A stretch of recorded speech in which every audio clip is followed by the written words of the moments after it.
విభజన తరువాత ఈ రాష్ట్రం ఎదుర్కొంటున్న అతిపెద్ద సమస్య నిరుద్యోగం. ఈ రాష్ట్రంలో పరిశ్రమలు లేవు, ఉపాధి లేదు. దాదాపు ఈ రోజున 40 లక్షల మందికి పైగా నిరుద్యోగులు ఉండటం మనందరికీ తెలిసిన విషయం. ప్రభుత్వం అధికారంలోకి వచ్చాక జాబ్ క్యాలెండర్ విడుదల చేస్తాం అని చెప్పారు. ఇంతవరకు ఆ జాబ్ క్యాలెండర్ విడుదల చేయనటువంటి పరిస్థితి.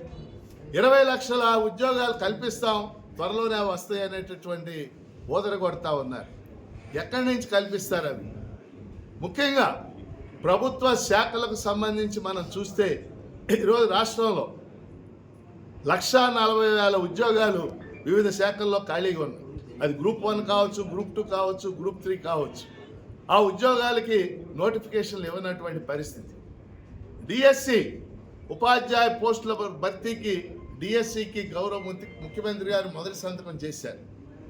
బహుశా 2024 జూన్ 12న ఆయన సంతకం చేశారు. నవంబర్ 6లోగా నోటిఫికేషన్ వస్తుందని చెప్పారు.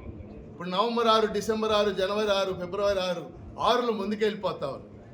నిరుద్యోగులకు ఉన్న సందేహం ఏంటంటే అసలు డిఎస్సి నోటిఫికేషన్ వస్తుందా, వస్తే 16,347 పోస్టులు భర్తీ చేసే అవకాశం ఉందా లేదా అని చెప్పేసి వాళ్ళు ఆందోళన పడతా ఉన్నారు. నిరుద్యోగుల తరఫున మేము ఫైట్ చేస్తామని నేను తెలియజేస్తా ఉన్నాను. కానిస్టేబుల్స్కి సంబంధించి కూడా దాదాపు 20,000కు పైగా కానిస్టేబుళ్ళు, సబ్ ఇన్స్పెక్టర్ పోస్టులు ఖాళీగా ఉన్నాయి. గత ప్రభుత్వం కేవలం 6,100 పోస్టులకి, అది కూడా మేము అందరం ఒత్తిడి తెస్తే మన డివైఎఫ్ఐ లాంటి సంఘాలు ఆందోళన చేశాక 6,100 పోస్టులకి నోటిఫికేషన్ వచ్చింది. దాని ప్రిలిమినరీ ఎగ్జామినేషన్, ఈవెంట్స్ జరిగింది. అసలు దాని మెయిన్స్ జరుగుద్దా? కోర్టు కేసులు వేసారు, ఎప్పుడు జరుగుద్ది?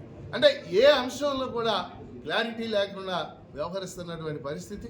అందుకని నిరుద్యోగులకు సంబంధించి అది గ్రూప్ 1 కావచ్చు, గ్రూప్ 2 కావచ్చు, డిఎస్సి కావచ్చు, పోలీసు ఉద్యోగాలు కావచ్చు, ఏదన్నా సరే శాసన మండలి వేదికగా మేము ప్రభుత్వాన్ని నిలదీస్తాం. ఇదివరకు అనేక సార్లు మాట్లాడాం.